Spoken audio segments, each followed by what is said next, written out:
Welcome to my YouTube automotive channel. In today's video I have a 2012 Chevy Impala and I will show you which fuse to check in case your power mirrors are not working.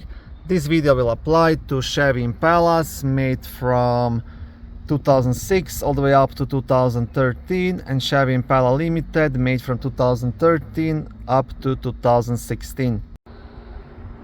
The fuse you need is located in the passenger cabin just next to the passenger's right foot behind this cover. Now to remove the cover, just pull it gently towards yourself. And on the back side of the cover you will also have a small fuse diagram. And the power mirror's fuse is this small 2 amp fuse located in the bottom right corner.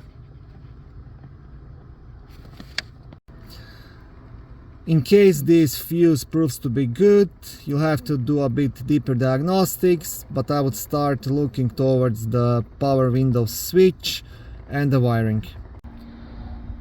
Thank you for watching this short video. I hope it was helpful and educational. If it was, please like it and consider subscribing to my YouTube automotive channel. On my channel there is lots of how-to videos, do-it-yourself videos, car reviews, product reviews and other similar automotive topics.